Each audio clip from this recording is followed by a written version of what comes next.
রাতে উঠে আল্লাহকে কিছু বলতে হবে। আল্লাহ আমার আর আপনার কথা শোনার জন্য প্রতীক্ষমান। আল্লাহ নেমে আসেন আমার কথা শোনার জন্য, আর আমি ঘুমিয়ে থাকি, তাহলে এটা কেমন হলো? বুঝাতে পারলাম না? কথা মনে হয়। আল্লাহ নেমে আসেন আমার জন্য, আর আমি কি করি? ঘুমিয়ে থাকি। একটা কথা মধ্যে মনে রাখেন, আমি ঘুমিয়ে থাকি এর অর্থ এই নয় যে সবাই ঘুমিয়ে থাকে। সবাই ঘুমিয়ে থাকে না। কেউ না কেউ আল্লাহকে বলে যে ঠিক আছে তাহলে আমাকে এটা করে দাও, ঠিক আছে তাহলে এটা আমাকে করে দাও, এভাবে বলে। আমর ইবনে আস রাদিয়াল্লাহু তাআলা আনহু বলেন, রাসূল সাল্লাল্লাহু আলাইহি সাল্লাম বলেছেন, মান কামা বিআসরি আয়া লাম ইগফাল মিনাল গাফিলিন। কেউ যদি রাতে উঠে 10টা আয়াত পড়ে, 10টা, তাহলে সে গাফেল নয়, এটা লিখে দেওয়া হবে। 2, মান কামা বিমিআ কুতিবা মিনাল কানিতিন। কেউ যদি 100 আয়াত পড়ে রাতে উঠে সলাতে, 100 আয়াত, তাহলেও পরহেজগার মানুষের অন্তর্ভুক্ত লিখে দাও। ওমান কামা বিআলফি আয়া, কেউ যদি রাতে 1000 আয়াত পড়ে কুতিবা মিনাল মুকান্তিরিন, তাহলে পৃথিবীতে সর্বোচ্চ মর্যাদার অধিকারী যারা, তাদের সাথে এও বড় বড় মর্যাদার অধিকারী, ইব্রাহিম আলাইহিস সালাম এরকম যারা বড় বড় মর্যাদার অধিকারী, আপনি যদি রাতে 1000 আয়াত পড়েন, যদি এটা ভারী, তো 100 আয়াত তো পারবো, 10 আয়াত তো পারবো। আবু হুরায়রা রাদিয়াল্লাহু তাআলা বলেন, আল্লাহ রাসূল বলেছেন, মান কামা ইস্তাইকাজা, যে ব্যক্তি রাতে উঠলো, স্ত্রীকে উঠালো, 2 রাকাত সালাত আদায় করলো, কুতিবা মিনাজ যাকিরিনা যাকিরাত, যারা আল্লাহকে ডাকে ওদের একটা তালিকা আছে, এদের স্বামী স্ত্রীকেও সে তালিকা লিখে দাও। উঠি না কেন? পারি না কেন? আজকে সোমবার, সিয়াম ছিলেন 32 বছর থেকে, 30 বছর থেকে বলে আসছি, কেন সিয়াম ছিলেন না? আজ তো সোমবার, কেন থাকলেন না? এই ছেলে, এই সোমবারে সিয়াম থাকতে হবে কেন? কেন নবী থাকতেন বলো? সাপ্তাহিক মানুষের পাপ নেকি রিপোর্ট পেশ করা হয় কি কি বারে? সোমবার আর বৃহস্পতিবার। তা আমাদের নবী বলছেন যে আমি ভালোবাসি আমার রিপোর্টটা দেখার সময় আল্লাহ দেখুক যে সিয়াম অবস্থায়। নেও নেও, আমার রিপোর্ট নেও, সিয়াম অবস্থায় নেও। তো মুহাম্মদ সাল্লাল্লাহু আলাইহি সাল্লাম চাইতেন তার রিপোর্টটা আল্লাহর কাছে পেশ করার সময় কি অবস্থায় দেখাতে চাইতেন? সিয়াম অবস্থায়। তা আপনি চান না কেন? মুরব্বী ভাইজান, আপনি সিয়াম ছিলেন আজকে? চুপ হয়ে যাচ্ছেন কেন? এই কি সুলি ফাঁসি নাকি? এই কি হাইকোর্ট জজকোর্ট নাকি? আদাত হয় না কেন? অভ্যাস হয় না কেন? ওইটা বাদ দিয়ে এটা করেন। বৃহস্পতিবার সোমবার সিয়াম থাকার চেষ্টা করেন। আর আসলে আদর্শ দিয়ে গেলেন, আর আমি এমনি দুনিয়া থেকে চলে গেলাম, জীবন পার করলাম, তাহলে হবে? তাহলে হবে না। সম্মানিত দিনী ভাই বোন, রাসূল সাল্লাল্লাহু আলাইহি সাল্লাম বলেন, কেউ যদি ঘুম থেকে উঠে বলে লা ইলাহা ইল্লাল্লাহু ওয়াহদাহু লা শারীকা লাহু লাহুল মুলকু ওয়া লাহুল হামদু ওয়া হুয়া আলা কুল্লি শাইইন কাদির ওয়া সুবহানাল্লাহি ওয়া আলহামদুলিল্লাহি ওয়া লা ইলাহা ইল্লাল্লাহু আল্লাহু আকবার লা হাওলা ওয়া লা কুওয়াতা ইল্লা বিল্লাহ, তাহলে এখন যা বলবে আল্লাহ সেটা মেনে নেবে। যেটা বলবেন সেটা শুনবেন, যেটা বলবেন সেটাই শুনবেন। ঘুম থেকে উঠে এই দোয়াটা পড়তে হবে, লা ইলাহা ইল্লাল্লাহু ওয়াহদাহু লা শারীকা লাহু লাহুল মুলকু ওয়া লাহুল হামদু ওয়া হুয়া আলা কুল্লি শাইইন কাদির ওয়া সুবহানাল্লাহি ওয়া আলহামদুলিল্লাহি ওয়া লা ইলাহা ইল্লাল্লাহু আকবার ওয়া লা হাওলা ওয়া লা কুওয়াতা ইল্লা বিল্লাহ। অবশ্য জাবের রাদিয়াল্লাহু তাআলা আনহু বলেন, আল্লাহর নবী বলেছেন, মা মিন মুসলিমিন ইয়াবিতু আলা যিকরিল্লাহি তাহিরান, কেউ যদি ওযু করে ঘুমায়, দোয়া পড়ে ঘুমায়, ওযু করে ঘুমায়, দোয়া পড়ে ঘুমায়, এখন ঘুম থেকে উঠে আল্লাহর কাছে যা চাইবে সেটা দিয়ে দেবে। মা ইয়াসআলু মিন খাইরিন মিন আমরি দুনিয়া ওয়াল আখিরাহ, ইহকাল পরকালের যেটা চাইবেন সেটা দিয়ে দিবেন, যেটা চাইবেন সেটা দিয়ে দিবেন। এই কথাটা লাগানো আছে ওযু করে ঘুমাতে হবে। কি করে ঘুমাতে হবে? অজু করে ঘুমাতে হবে। জি উপস্থিত দিনী মুসলিম বোন, বুঝতে পারছেন কিছু? না হইচই করে এসেছেন আর হইচই করে যাচ্ছেন? কিছু আল্লাহকে ডাকতে শিখুন, বলতে শিখুন। আল্লাহ রসুল বলছেন যে কোরাইশদের মহিলারা সবচেয়ে উত্তম। কেন? দুইটা কাজে তারা বেশি আগ্রহী, যত্নবান। এক, নিজের ছেলেকে লালন পালনে তারা খুব যত্নবান, এই জন্য সবচেয়ে ভালো। দুই, স্বামীর সম্পদকে হেফাজতে খুব সতর্ক, এই জন্য ভালো। আল্লাহ রাসূল বললেন যে একজন মহিলা ভালো হতে পারে তার দুইটা গুণে। এক, বাচ্চাকে ভালোভাবে লালন পালন করে। দুই, স্বামীর অর্থ সম্পদকে ভালোভাবে দেখাশোনা করে, নষ্ট করে না। যখন আল্লাহ রাসূল বলেন খায়রুন নিসায়ে, সবচেয়ে উত্তম নারী কে? এক, স্বামীর সাথে কথা বললে হাসি মুখে বলে। দুই, স্বামী আদেশ করলে পালন করে। তিন, স্বামী যখন বাড়িতে থাকে না তখন নিজেকে হেফাজতে রাখে আর স্বামীর অর্থ সম্পদ হেফাজতে রাখে। ভালো নারী। কিভাবে সংসার করেন জানা নাই। আপনার জীবনে আমার পক্ষ থেকে দুইটা উপদেশ থাকছে।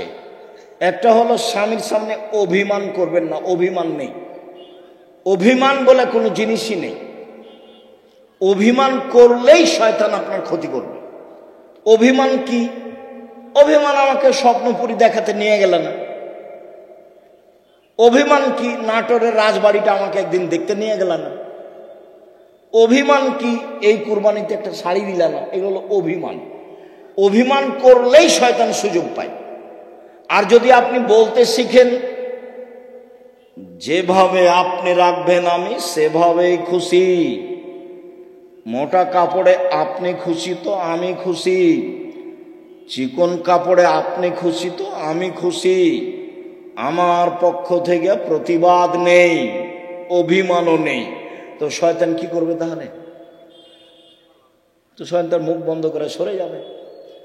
আর যদি খালি অভিমান করেন আর যদি পূর্ণ না করে থাকে তাহলে সারা রাত শয়তান আপনাকে বলবে হলো হলো 3 মাস আগে একটা কথা বলেছিলি সেটাও মানেনি,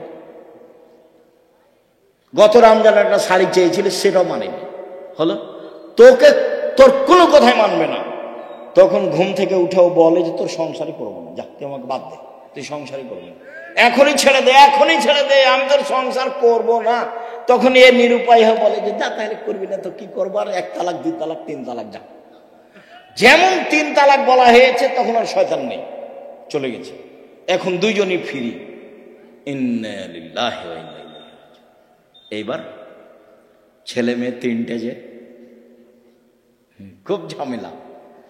কয়েকদিন পরে দেখবেন স্বামী কাঠগড়ায় একদিকে আর স্ত্রী কাঠগড়ায় একদিকে। কয়েকদিন আগে একসাথেই ছিল। অভিমান করবেন না জীবনে। আপনি আমার দিনী বোন, আপনাকে আমি খাটো করতে আসিনি। অভিমান নেই আর প্রতিবাদ নেই। তুমি এই কথা বললে কেন? তোমার মা আমাকে কথা বললো কেন? তোমার বাপ আমাকে কথা বললো কেন? তুমি তোমার মায়ের কথা আমি শুনতে এসেছি? এরকম কোনো কথা চলবে না। ধৈর্যের পরিচয় দিতে হবে, সহ্য ধৈর্যের পরিচয় দিতে হবে, তাহলে সংসার সুন্দর হবে, শয়তান সুযোগ পাবে না। আর আপনাকে বলি, আপনি কোনো সময় মুখ খারাপ করিয়েন না।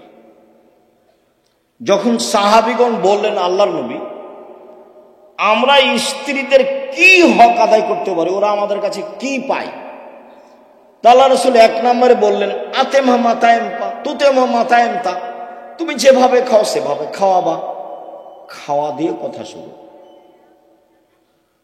তাকসুয়াহা মাক্তাসাইতা, তুমি যে মানের কাপড় পরো সেভাবে পরাবা। ওলা তুকাব্বে, কটু কথা বলবো না, গালি দিতে হয় না, স্ত্রীকে মারতে হয় না, নিন্দা করতে হয় না, গালি দেওয়া হবে না, সমস্যা আসতেই পারে। আল্লাহ রাসূল বলছেন ওকে বাঁকা হাড্ডি দিয়ে সৃষ্টি করা হয়েছে, আপনি জোর করে সোজা করতে চাইলে ভেঙে যাবে, ভেঙে হওয়া তালাক। আপনাকে ধৈর্যের পরিচয় দিতে হবে। আর তালাক দিয়ে নিজেকে খুশি করিয়েন না, তোকে জব্দ করেছি তালাক দিয়ে, এইটা দিয়ে খুশি করিয়েন না। অন্য পথ দিয়ে খুশি করেন, নিজেকে সান্ত্বনা দেন, তালাক দিয়ে নয়। মানে বেগুনের গাছে আছে 2-3টা বেগুন আছে, 2টা নিয়ে গেলেন, এখনো গাছটা আছে, আর মোলায়ের গাছটা তো গোটাটাই শেষ। তালাক দিলে সবই শেষ। তো যারা বলেছে এক বৈঠকে 3 তালাক, তো রাগে তো বলেছে তোকে 1 তালাক, তোকে 100 তালাক দিলাম যা। তো তারা তো আরো বেকায় দেয়। আব্দুর রাজ্জাক সাহেব নাহি বলেছেন যে এক বৈঠকে 3 তালাক, 1000 তালাক দিলে 1 তালাক, তবুও তো তালাক হয়েছে। স্ত্রীকে তালাক দিয়ে নিজেকে খুশি করিয়েন না, ভুল হিসাব। ধৈর্যের পরিচয় দেন, সংসার ভালো হবে। আর আপনি আমার দিনই বোন, একটু কিছু হলে বলবেন না তোর সংসার করবো না, তুই তালাক দিয়ে দে, তোর সংসার করবো না, তুই তালাক দিয়ে দে, তোর সংসারে থাকবো না, তুই আমাকে রেখেছিস কেন, এত কথা কেন আপনার? ধৈর্যের পরিচয় দেন। যখন শুধু খালি আমার কাছে যত ফতোয়া আছে তার 70 থেকে 75% ফতোয়া আছে তালাকের। মনে হচ্ছে মানুষের জীবন এখন তালাক দিয়ে চলছে। একটু রাগ করলেই ও তালাক দিয়ে, ও বলছে তুই তালাক দিয়ে দে, আর এও বলছে তোকে তালাক দিলাম, তোকে তালাক দিলাম। তালাক তো দেওয়া আল্লাহর বিধান, তারপর বলছে ক্ষমা চেয়েছি। ওকে হুজুর নাকি বলেছে যে তালাক দিয়ে ক্ষমা চেয়েছে, তবে যে হুজুরকে ক্ষমা চাইতে হবে আল্লাহর কাছে। তালাক দিয়েছে সেটা তো আর পাপ নয়, সেখানে ক্ষমা চাইতে হবে কেন? বলে আমাদেরকে তওবা পড়িয়ে মিল করে দিয়েছে। বলে হুজুরকে তওবা করতে হবে, এখন হুজুরকে তওবা করতে হবে যে তালাকের তওবা পড়িয়ে মিল করে দিয়েছি। তো তালাকের তওবা কেন? তালাক তো আল্লাহর বিধান। তালাক কার বিধান? আল্লাহর বিধান।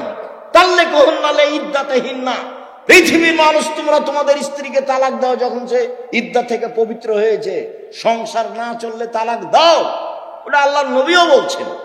তো সেখানে পাপ হলো কি করে যে তওবা পড়িয়ে তাদেরকে একসাথে করে দিল? তালাক তো একটা বিধান। মানুষের সংসার শেষ পর্যন্ত যদি নাই চলে তাহলে এই পথে ফিরে আসতে হবে।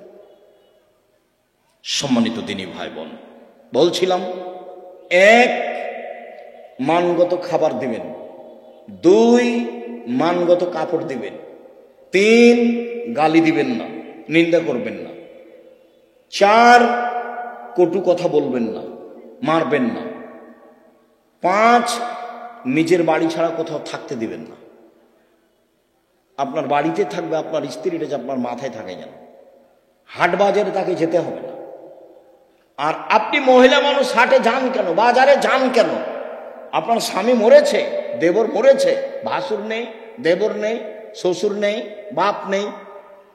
যেদিনই কোনো শিক্ষক আমাকে বলে আব্দুর রাজ্জাক সাহেব 2 দিন ছুটি নিতে হবে, কেন? আমার ছেলের আঁকিকা, তখন আমি বলছি আপনার বাপ আছে? বলে হ্যাঁ আছে। শ্বশুর আছে? হ্যাঁ আছে। তো কি ব্যাপার, বাপের সাথে কথা হয় না নাকি? বলে হ্যাঁ হয়। তো আঁকিকার জিম্মেদারি আপনার মাথায় কেন?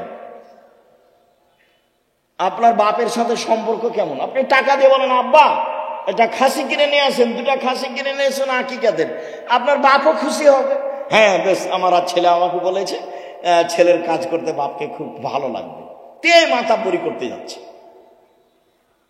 বাপ মা তো আছে, শ্বশুর শাশুড়ি তো আছে, দেবর ভাসুর তো আছে, গোটা বংশ আছে, বোনের ছেলে আছে, ভাইয়ের ছেলে আছে, দেবর আছে, ভাসুর আছে, শ্বশুর আছে, বাপ আছে। তো আপনি কেন বাজারে গেলেন? কেন যাবেন?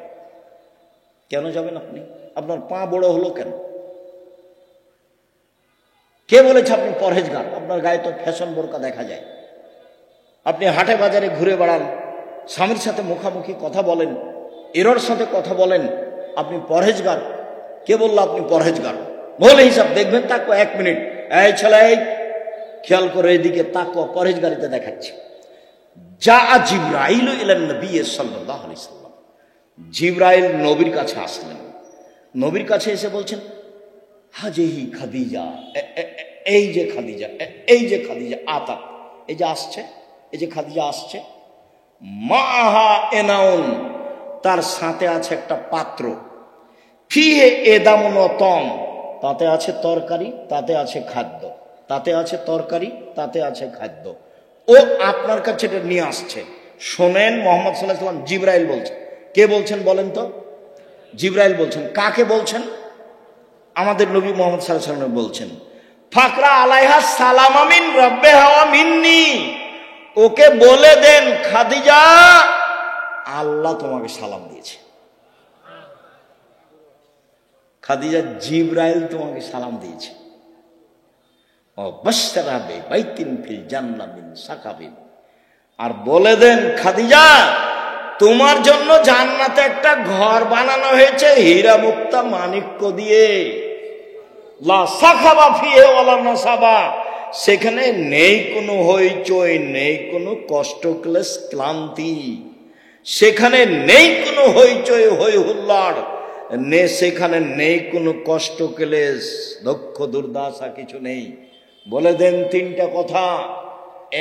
এক, খাদিজা আল্লাহ তোমাকে সালাম দিয়েছে। দুই, খাদিজা জিবরাইল তোমাকে সালাম দিয়েছে। তিন, খাদিজা তোমার জন্য একটা জান্নাতে ঘর বানানো হয়েছে, জিবরাইল বললেন আমাকে। দেখলেন, খাদিজা একজন মহিলা মানুষ কি করেছেন, কি করেন এমন, খাদিজা কি করেন এমন? আব্দুর রাজ্জাক সাহেব, সেই তো আমরা তো বুঝতে পারছি না কি করেন এমন। তাহলে দেখি আরো দুইটা কথা বলি আপনার সাথে, দেখি কিছু ধরা পড়ে নাকি। ইব্রাহিম আলাইহিস সালাম তার স্ত্রী সারাকে নিয়ে এক এলাকা পার হচ্ছিলেন। ইব্রাহিম সালামের স্ত্রী পৃথিবীর ইতিহাসে সবচেয়ে সুন্দরী মহিলা সারা, এ কথা মুহাম্মদ সাল্লাল্লাহু আলাইহি সাল্লাম বলেন। তো ইব্রাহিমকে বলা হলো যে আপনার স্ত্রীকে স্বৈরাচার সরকার ডেকে পাঠিয়েছে। তো ইব্রাহিম আলাইহিস সালাম চেষ্টা করলেন, কিন্তু রক্ষা হলো না। পৃথিবীর দ্বিতীয় মহামানব ইব্রাহিম আলাইহিস সালাম শেষ পর্যন্ত বললেন, যাও, স্বৈরাচারী সরকার তোমাকে ডেকে পাঠিয়েছে, যাও। তো ভিতরে ঢুকতেই ওই স্বৈরাচারী সরকার দাঁড়িয়েছে, হাত বাড়িয়েছে, গায়ে হাত লাগাবে সেই জন্য। তখন সারা বলছেন, এই থামো, আগে অজু হবে, এক। দুই রাকাত সালাত হবে, তারপরে কোনো কথা। অজু করে 2 রাকাত সালাত আদায় করে বলছে, আল্লাহুম্মা, হে আল্লাহ, ইন কুনতু আমানতু বিকা ওয়া বিরাসূলিকা, আমি সারা যদি তোমাকে মেনে নিয়ে থাকি যে তুমি আল্লাহ, আমি সারা যদি তোমার নবী ইব্রাহিমকে নবী বলে মেনে নিয়ে থাকি, যে ইব্রাহিম নবী আমি মেনে নিলাম।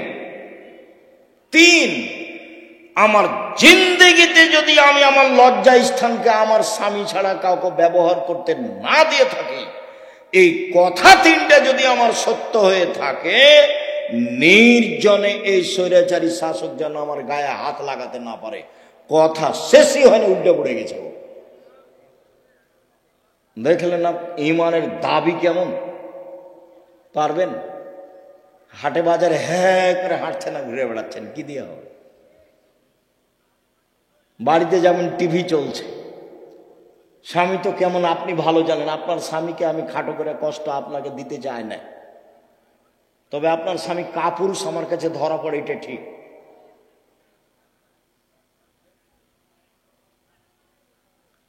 আপনি আমার দিনী বোন, এদিকে দেখেন, এক, বেশি কিছু আমল নাই। এক, আমি নবীকে মেনে নিয়েছি, আমাদের নবী মুহাম্মদ সাল্লাল্লাহু আলাইহি ওয়াসাল্লাম আমরা মেনে নিয়েছি, আমাদের নবীকে মুহাম্মদ সাল্লাল্লাহু আলাইহি ওয়াসাল্লাম আমরা মেনে নিয়েছি। 2, আল্লাহকে মেনে নিয়েছি যে তুমি আছো, সবকিছু করতে পারো, তুমি আজিজ, এ তো মেনে নিয়েছি। 3, জিন্দেগিতে জেনা করিনি, এইটা আমাকে দিতে হবে, দিয়ে দাও। আল্লাহ বলেন ঠিক আছে দিব। ও মানুষ, আমি মানুষ নাই, ও পারে, আমি পারি না। তাকে দেয় আল্লাহ, আমাকে কেন দেয় না? দিবেই তো, দিতে হবে। আমি যেটা চাচ্ছি সেটা আল্লাহকে কি করতে হবে? দিতেই হবে। দেরি হলেও দিতে হবে, দিতেই হবে। আমি মানুষ, আমি অধিকার রাখি। আমি পাপী হলে কি হবে? আমি তো বলছি আমি গুনাহগার, তুমি আমাকে ক্ষমা করো, এটা আমাকে দিয়ে দাও। আমি তো বলছি, আমি তো মানুষের কাছে চাই। ধর্ণা ধরে বলিনি যে এই করেন সেই করে দেন, তুই আপনি কত ভালো মানুষ, আপনি অমুককে দিয়েছেন, এ তো আমি কাউকে বলতে যাইনি, আপনাকে বলছি, তোমাকে বলছি, করে দাও। এদিকে দেখেন, হাজেরা বলছেন যে ইব্রাহিম আলাইহিস সালাম আমাকে কাবা ঘরের পাশে রেখে চলে যাচ্ছে, তা আমি পিছে পিছে হাঁটছি আর বলছি, আইনা তাজহাবা ইব্রাহিম, ইব্রাহিম আপনি কোথায় যাচ্ছেন? আইনা তাজহাবা ইব্রাহিম, ইব্রাহিম আপনি কোথায় যাচ্ছেন? অর্থাৎ রকুন বিহাযালদি লাইসা ফি ইনশাআল্লাহ শাই, আপনি আমাকে এমন একটা উপত্যকায় ছেড়ে যাচ্ছেন যেখানে মানুষজন তো নেই, নেই পশু প্রাণী, ঘাস পাতাও নেই, কিছুই নেই। আপনি আমাকে কিছু বলবেন না? এরকম নির্জন মরুভূমিতে রেখে যাচ্ছেন, না কথা বলছেন না, যেতেই আছে। তো স্ত্রীও পিছে পিছে হাঁটছেন। এক পর্যায়ে বলছেন, আল্লাহ আমারা কা, আল্লাহ কি আপনাকে এইভাবে চলে যেতে বলেছেন? আপনি আমাকে কিছু না বলেই যাবেন? আর আপনি আমাকে তো বলবেন যে হাজেরা থাকো, কোনো সমস্যা নেই, 2 বছর 5 বছর পরে আসবো, দেখা হবে, কিছু তো সান্ত্বনামূলক বলবেন। কিছু না বলে চলে যাচ্ছেন, আল্লাহ কি আপনাকে চলে যেতে বলেছেন? তখন ইব্রাহিম সাল্লাম বলছেন, না, হ্যাঁ চলে যেতে বলেছেন। তখন তিনি বলছেন, ফালাই সাইয়্যিদুল্লাহ তাআলা, ঠিক আছে, আল্লাহ আমাকে ধ্বংস করবেন না। ধ্বংস করবেন না মানে উনি কি খেয়ে থাকবেন? আরে কয়েকশো কিলোমিটারের মধ্যে কোনো মানুষ নেই, দোকানপাট নেই, গাছপালা নেই, ঘাস পাতা নেই, কোনো কিছু নেই। তার আল্লাহর উপরে কত ভরসা, বলছে ঠিক আছে তাহলে আল্লাহ আমাকে ধ্বংস করবেন না। তো ঘুরে এসে বাচ্চা দেখছেন, কি যে অবস্থা ছেলের, ব্যাগে যা পানি ছিল তা তো শেষ হয়েছে। কি যে হয়, সাফা পাহাড়ে উঠলেন, কোথাও পানির পথ নেই, দৌড়িয়ে নেমে মারোয়াতে গেলেন, কোনো পথ নেই। আবার বাচ্চা দেখতে আসলেন, 1 বার 2 বার 3 বার 4 বার 5 বার 6 বার 7 বার। এবার বাচ্চার দিকে আসছেন, ভাবছেন বাচ্চা মনে হয় মারাই যাবে, বুখারীর হাদিসে এভাবে এসেছে। হঠাৎ বলছে, কি চান?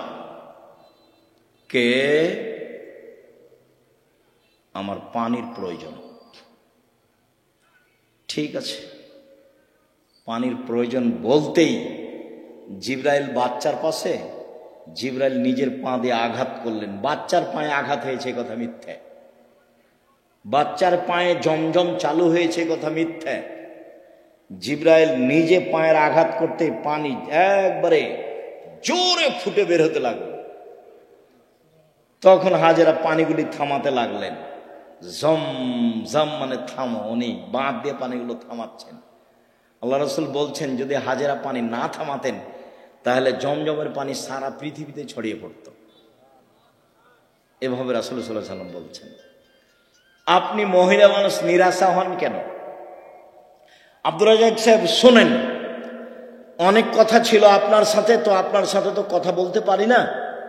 তো একটা কথা, সব সময় আপনার কথার মাঝে একটা কথা ফুটে ওঠে যে মহিলারা জান্নাতে যাবেই।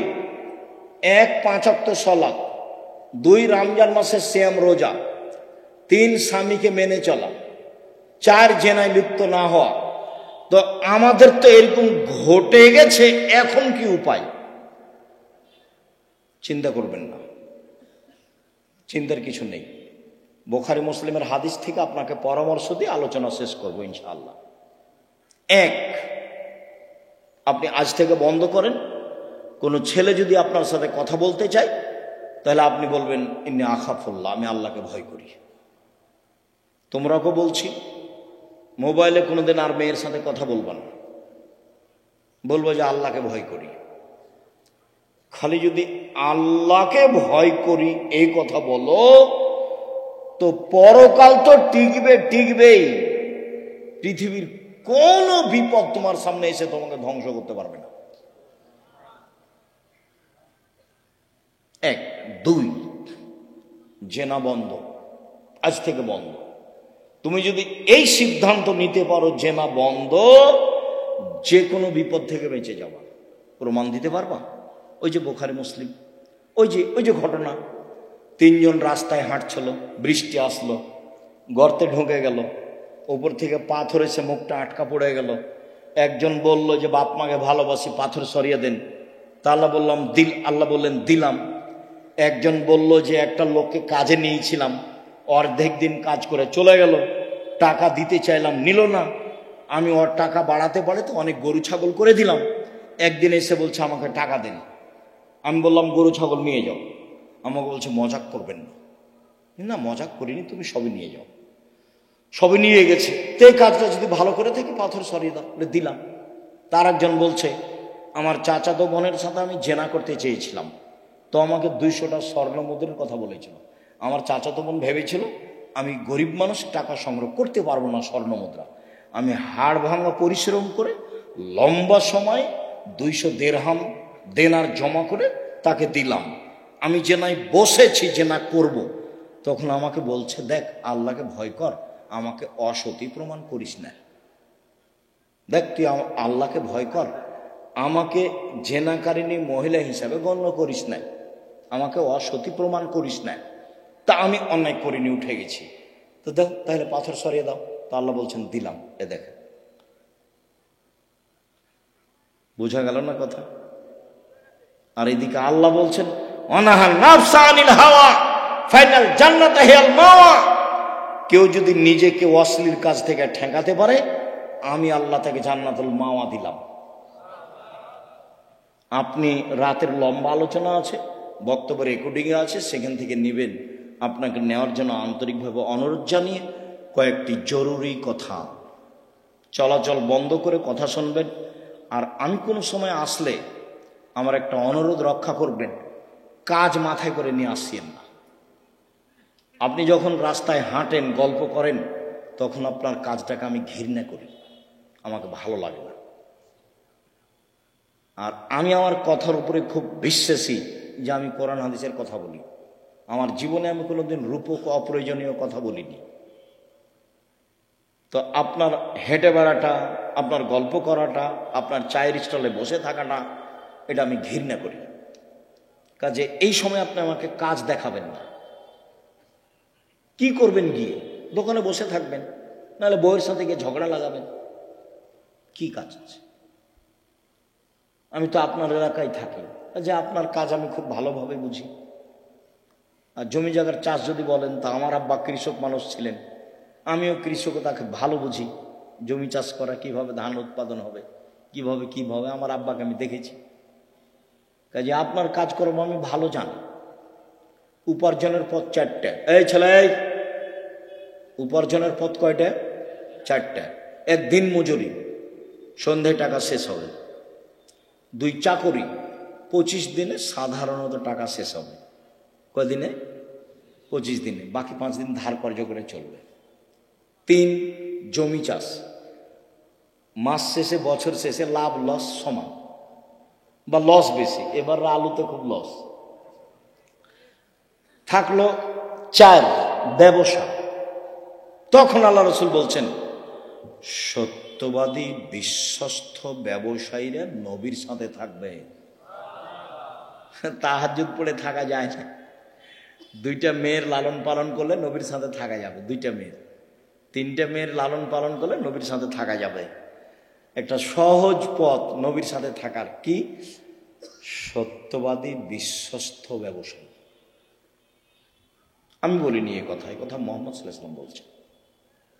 আত্তাজির আসাদিক আল আমিন এখনো ইয়ামাল কিয়ামা শুহাদা সিদ্দিকুন নবীন ও নবী।